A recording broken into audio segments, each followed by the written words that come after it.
Please give an energetic and warm welcome to the one and only Jaya Kishori ji.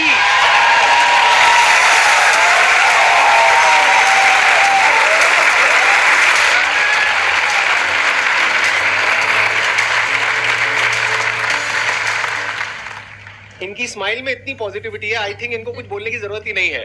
अगर ये पूरे session में यहाँ पर सिर्फ बैठ करके स्माइल करती रहे तो आई थिंक ये सेशन बहुत अच्छा हो जाएगा। इनका एक मोटिवेशनल चैनल भी है। इनफैक्ट आपकी कुछ वीडियोस देख करके मैं खुद मोटिवेट हुआ हूँ, and I am not kidding.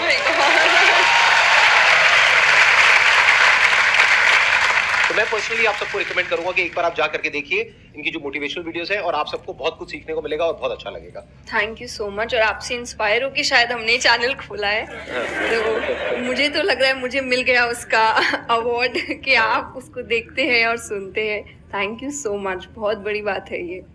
YouTube पे या इंटरनेट पे देखना एक अलग होता है, और जब आप फिजिकली वो चीज़ को फील कर सकते हैं, एक्चुअली एक ऑरा होता है, एक वाइब होता है, वो आपको फेस टू फेस ही मिल सकता है।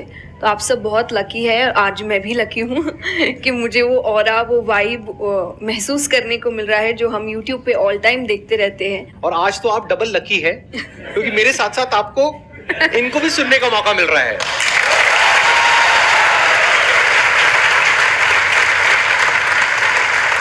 आपके मन में जो भी क्वेश्चंस है, जैसे भी क्वेश्चंस है, आप इनसे पूछ सकते हैं। First of all, thank you very much for giving me this opportunity. I want to ask you कि like आपने ये क्यों चूज किया कि you want to go into spirituality, कि मुझे इस चीज में ही जाना है? टू बी वेरी ऑनेस्ट, मैंने चूज़ नहीं किया था, इस स्थान ने मुझे चूज़ किया था, क्योंकि मैंने शुरुआत 6 साल की उम्र से की थी।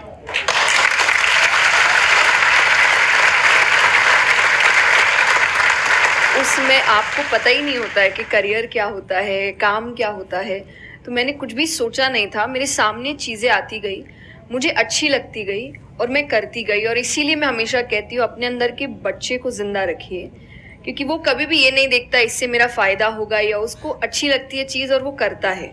तो मैंने वो बचपने में मुझे वो चीज़ अच्छी लगी और मैंने उसको किया, और फिर अपने आप ही सामने चीज़ें आती गई, चाहे फिर वो भजन आए, फिर कथा आई, मोटिवेशनल सेशंस आए, जो जो सामने आता गया और जो जो मुझे लगा कि मेरे बस की बात है, मैं कर सकती हूँ, वो मैंने किया।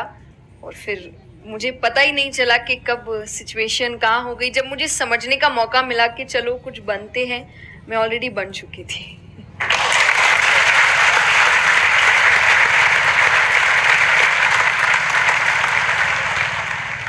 मेरा क्वेश्चन कंसंट्रेशन पावर को लेके है, या दूसरी तरह से बोल सकते हैं अवेयरनेस को लेके। जैसे किसी भी काम पे जो ध्यान लगाने की कैपेबिलिटी होती है वो डिफर करती है पर्सन टू पर्सन। मुझे पूछना था क्या कोई इसका बायोलॉजिकल बेसिस भी है, या सिर्फ प्रैक्टिस पे डिपेंड करता है कि किसी की प्रैक्टिस थोड़ी कम है और किसी की ज़्यादा? कई ऐसे एक्सरसाइजेज है जो आपको हेल्प करती है कंसंट्रेशन के लिए। तो जो मैं एक्सरसाइज फॉलो करती हूँ वो लिसनिंग प्रैक्टिस है, कि मैं सोने से पहले या सुबह उठ के कुछ देर 5 मिनट्स 10 मिनट्स मैं बिल्कुल शांत माहौल में और मैं साउंड सुनने की कोशिश करती हूँ। और ऐसा माना जाता है कि जिस दिन आपको 5 से ज़्यादा साउंड सुनने लग जाए, और 5 का मतलब हुआ कि ऐसा नहीं कि आपके घर में टीवी और मिक्सी और सब चल रहा है तो आप कहें कि अरे भाई 5 साउंड सुनाई दे दिए, नहीं। जब शांति हो तो वो एक बहुत अच्छी प्रैक्टिस है जो आपके दिमाग को हेल्प करती है किसी एक चीज़ पर ध्यान लगाने के लिए। तो आप ऐसे कंसंट्रेशन पावर के एक्सरसाइजेज होती कर सकते हैं, और जो मैं करती हूँ मैंने आपको बताया, मैं रोज़ करती हूँ। अभी तक मैं 3 से आगे बढ़ी नहीं हूँ, लेकिन आई होप जल्दी 5 आवाज़ों से ज़्यादा सुनाई देने लग जाए।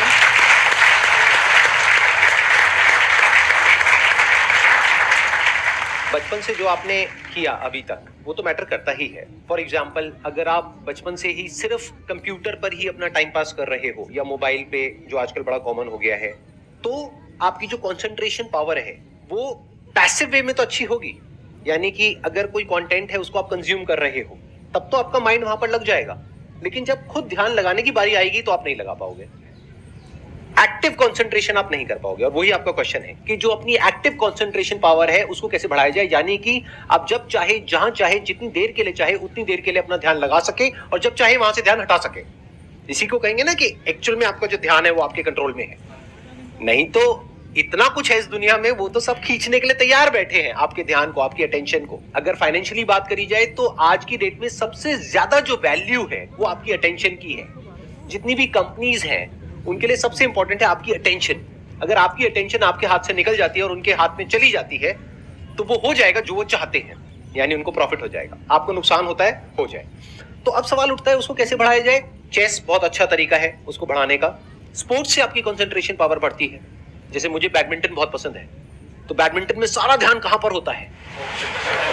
शटल के ऊपर, और कोई थॉट माइंड में आ ही नहीं सकता, क्योंकि अगर वो आया तो शटल से आपका ध्यान हट गया और आप हार जाओगे। तो sports is another way of doing it. उसके अलावा जैसे इन्होंने बताया लिसनिंग, अगेन वेरी पावरफुल। बहुत तरह की साउंड्स है, बहुत तरह की वाइब्रेशंस हैं इस यूनिवर्स में, बट हमारा ध्यान नहीं है उसकी तरफ। कुछ ग्रॉस है, कुछ सटल है।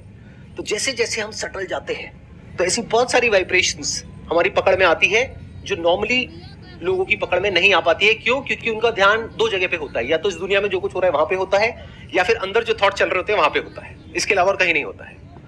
तो उन वाइब्रेशंस को सुनने के लिए हमको कानों की भी जरूरत नहीं है।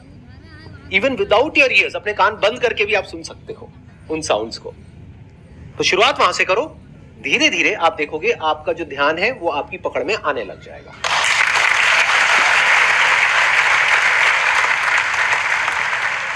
मेरा क्वेश्चन आपसे मतलब दोनों से ही है, वो ये कि हम लोग मतलब आज की सोशल मीडिया वाला ज़माना है तो हम लोग बहुत डिस्ट्रैक्टेड रहते हैं, और जब भी स्पिरिचुअलिटी की बात होती है फैमिली में, फ्रेंड्स में, तो सभी ये कहते हैं कि स्पिरिचुअल अभी होने की ज़रूरत नहीं है, करियर पे ध्यान दो, अभी कौन सा टाइम है, बाद में देख लेना। और हम लोगों के घरों में भी हम देखते हैं। तो मैम ये चीज़ कैसे मतलब उनको कैसे समझाई जाए कि ये चीज़ कितनी इम्पोर्टेंट है और उसकी इम्पोर्टेंस क्या है? मेरे हिसाब से, और आई थिंक मेरे क्या पूरी दुनिया के हिसाब से, जो भी स्पिरिचुअलिटी को ठीक से समझता है ये यंग एज प्रोसेस ही है। जैसे अगर आप रिलीजियस वे में भी सुने तो भगवान को हम कुछ भी चढ़ाते हैं वो फ्रेश होता है। प्रसाद है, फूल है, कुछ भी एक दिन दो दिन पहले नहीं होता। तुम खुद इतने पुराने होके क्यों फिर अपने आप को चढ़ाते हैं? जब आप रिजिड हो चुके हैं, जब आपको आगे कुछ काम खास करना नहीं है, आप रिटायर हो चुके हैं, तब आप उस स्पिरिचुअलिटी का करेंगे क्या? आपकी लाइफ में कोई चैलेंजेस होंगे ही नहीं जब सामना करने के लिए। तो स्पिरिचुअलिटी मतलब सिर्फ पूजा पाठ नहीं होता।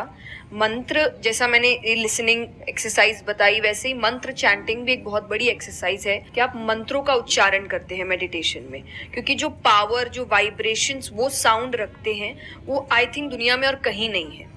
तो वो आपके करियर के लिए, कंसंट्रेशन पावर के लिए, कॉन्फिडेंस के लिए, मेमोरी पावर के लिए, सबके लिए बहुत अच्छा है। तो आपको यही समझाना है कि आप स्पिरिचुअलिटी का मतलब, एक तो पहले ये पर्सपेक्टिव हटा दें कि हम सब त्याग देंगे, हम सब छोड़ देंगे। ऐसा कुछ भी नहीं होता। गीता जी में स्पिरिचुअलिटी का ज्ञान उसको दिया गया है जिसको आगे जाके राजा बनना है, अर्जुन को। उसके पास क्या लग्जरी नहीं है, राज्य नहीं है, पैसा नहीं है, क्या नहीं है। तो अध्यात्म का मतलब कभी भी नहीं होता सब कुछ छोड़ देना, सबके बीच रहना है, पर इस तरीके से रहना है कि वो आप पर हावी ना हो। हर चीज, यही आध्यात्म है, यही स्पिरिचुअलिटी है कि बाहर की चीजें यहाँ ट्रबल ना कर सके, बस इतना ही करना है।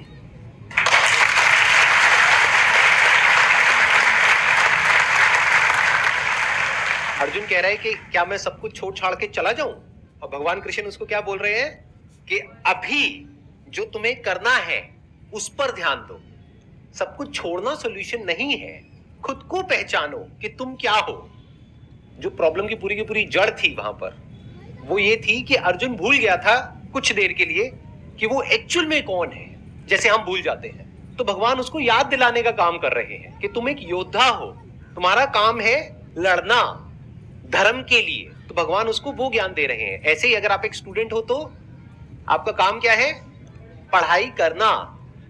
अब आपको देखना है कि उसमें ये जो बातें हैं, इनकी बातें, मेरी बातें, या कहीं भी हमारे जो स्क्रिप्चर्स में बातें हैं, वो किस तरह से आपको काम आ सकती है वो करने में, जो अभी आपकी लाइफ की इस स्टेज में, इस पॉइंट पर आपके लिए करना सबसे इंपॉर्टेंट है।